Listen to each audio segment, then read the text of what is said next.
Americans are Ubering to the ER because ambulances aren't covered. Insurance clerks override doctors. You pay $500 a month, then $5,000 more before coverage starts. Here are the 8 ways American health insurance makes no sense. Reason number 1, you pay for insurance, then pay again and again.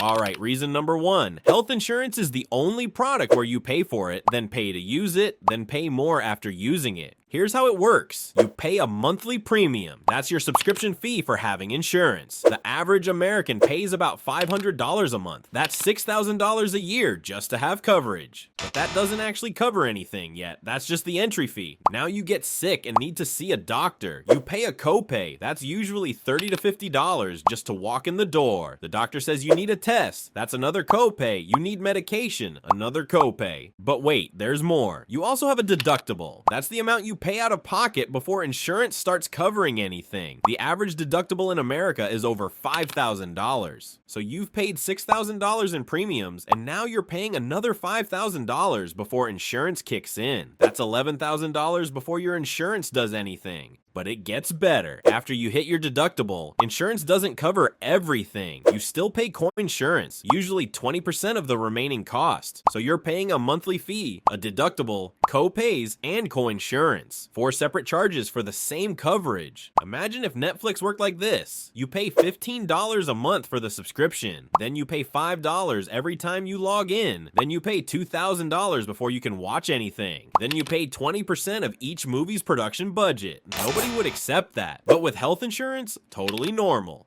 Reason number 2, in-network versus out-of-network. Reason number 2, insurance companies invented networks to make sure you can't actually choose your doctor. Here's the scam. Your insurance only fully covers doctors and hospitals that are in-network. Go out-of-network and you pay way more. Sometimes insurance doesn't cover it at all. So you find a doctor in-network. Great. Except networks change constantly. The doctor who was in-network last month, out-of-network now. And nobody told you. Or you go to an in-network hospital, but the doctor who treats you is out-of-network. Now you're paying out-of-network rates even though you did everything right. And here's the best part. You can't check networks during an emergency. You're having a heart attack. The ambulance takes you to the nearest hospital. Surprise! It's out of network. Here's your $50,000 bill. You're supposed to comparison shop for hospitals while you're unconscious. Very practical. And even if you're not having an emergency, good luck finding out who's in network. Insurance websites are outdated. Doctors' offices don't always know. You call insurance, they say one thing. You call the doctor, they say another. So you just show up and hope for the best. Then get a bill 6 months later telling you that you guessed wrong. Other countries don't have this. You just go to the doctor, any doctor, because healthcare isn't a game show where you pick the right provider or lose your savings. But America? Networks. Because why make things simple when you can make them profitable?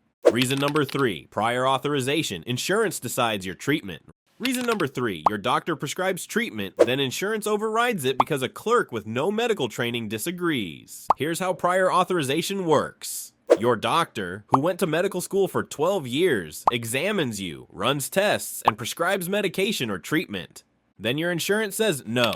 Not because the treatment is wrong, not because it's dangerous, but because it's expensive and they don't want to pay for it. So they require prior authorization. Your doctor has to submit paperwork proving the treatment is necessary, then wait for approval. This takes days, sometimes weeks. And while you're waiting, you're not getting treated. Your condition gets worse. But at least the insurance company is saving money. And here's the kicker. The person reviewing your case isn't a doctor. It's a clerk following a checklist. They don't examine you. They don't see your medical history. They just check boxes and deny claims. Sometimes insurance requires you to try a cheaper medication first. Even if your doctor knows it won't work, you have to fail on the cheap drug before they'll approve the one you actually need. So you spend months trying medications that don't work just to prove to an insurance company that your doctor was right in the first place. Your doctor went to medical school for over a decade. The insurance clerk deciding your treatment did not, but the clerk has veto power. And doctors hate this. They spend hours on the phone arguing with insurance companies instead of treating patients. There are entire departments in hospitals dedicated to fighting with insurance. It's a system designed to delay and deny care, because every day they delay is a day they're not paying.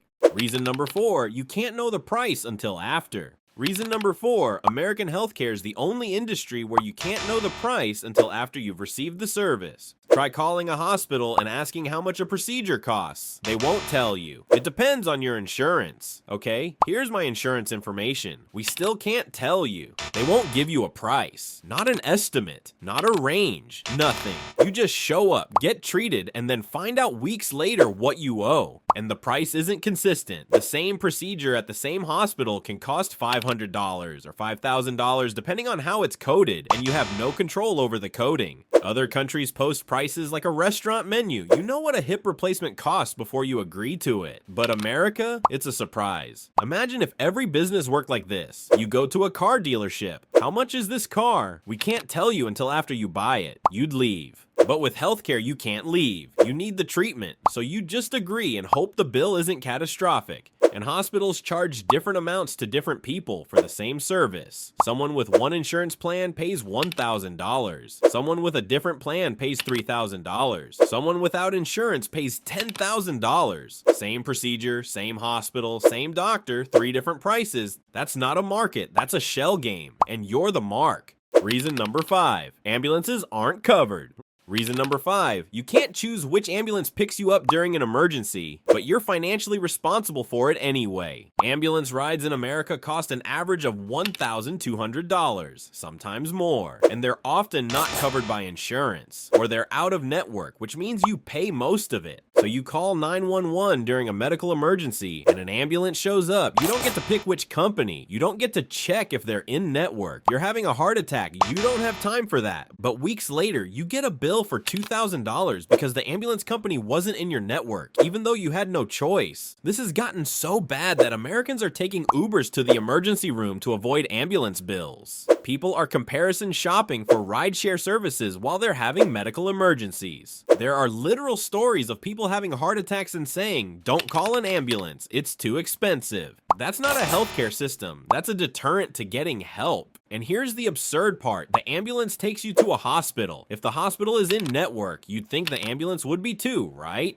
Nope. Separate billing. The ambulance company contracts independently, so even if the hospital is covered, the ride isn't. You can do everything right, choose an in-network hospital, see in-network doctors, and still get hit with an out-of-network ambulance bill. Other countries include ambulances as part of emergency services, because if you're dying, you shouldn't have to worry about whether the ambulance accepts your insurance. But America, pay up or take an Uber. Very civilized. Reason number 6, it's tied to your job. Reason number 6, your health coverage depends on your employer. Lose your job, lose your health care at the exact moment you need it most. Most Americans get health insurance through their employer, which means if you get fired, laid off, or quit, your coverage ends immediately. You can pay for COBRA to continue your coverage temporarily. That costs $600 to $700 a month for the same insurance you had before, except now you're paying the full premium because your employer isn't subsidizing it anymore. So you're unemployed and suddenly need to pay $700 a month for healthcare while you're job hunting with no income. Great system. And here's what makes this especially cruel. People stay in jobs they hate because they need the health insurance. They can't start a business. They can't take time off. They can't switch careers because losing insurance could bankrupt them. It's called job lock. People are trapped in positions because they can't risk losing coverage. Other developed countries don't tie healthcare to employment. You have coverage whether you're working or not because getting sick doesn't stop just because you got laid off. But America, your health coverage depends on your boss liking you. If the company downsizes and you're cut, good luck with that chemotherapy. And the system isn't designed to help you. It's designed to keep you dependent. Employers like it because it reduces turnover. You won't leave if you need the insurance. Insurance companies like it because employers negotiate the plans, not you.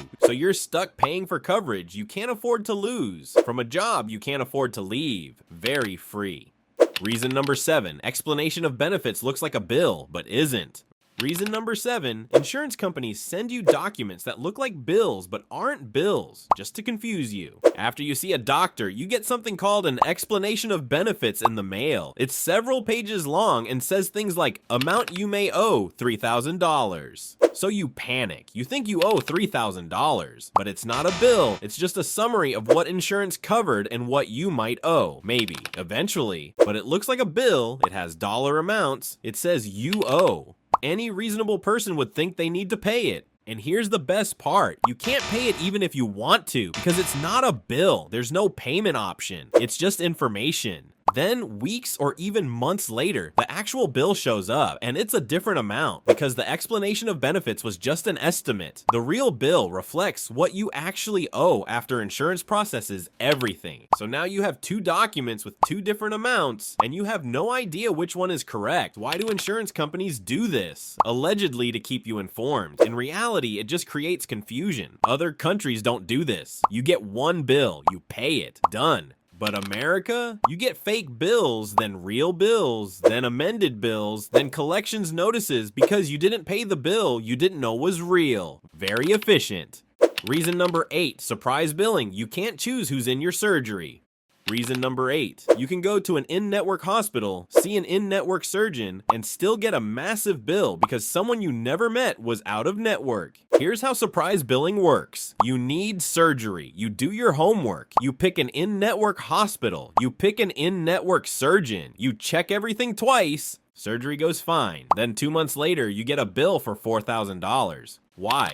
Because the anesthesiologist was out of network, or the assistant surgeon was out of network, or the lab that tested your blood work was out of network, and you had no idea. You didn't choose those people. You were unconscious during surgery. You don't even know their names, but you're financially responsible for them anyway, because in America, you're expected to vet every single person involved in your surgery before agreeing to it. Even though you have no control over who's in the operating room, even though you're not conscious when these decisions are made. Congress passed a law in 2022 to limit surprise billing for emergencies in certain situations. That helped, but loopholes remain, and it doesn't cover everything. So you can still do everything right and get ambushed by a bill from a doctor you never chose, for a service you couldn't avoid, at a price you were never told. Other countries don't have this problem. If you go to a hospital, everyone there is covered, because the hospital contracts with the insurance system. But in America, every doctor bills separately. The hospital bills you, the surgeon bills you, the anesthesiologist bills you, the guy who wheeled you to recovery bills you. All separate, all potentially out of network. It's not a healthcare system, it's a billing free-for-all, and you're the target. So there you have it. You pay for insurance, then pay again to use it. Networks restrict your choices. Insurance clerks override your doctor. Nobody can tell you the price. Ambulances aren't covered. It's tied to your job. Explanation of benefits aren't bills. And surprise billing means you're charged for doctors you never met. 8 reasons American health insurance makes no sense. If you love breakdowns of American systems that are designed to confuse and overcharge you, hit subscribe. We've got plenty more healthcare chaos to unpack. Because America never met a life necessity, it couldn't turn into a profit center.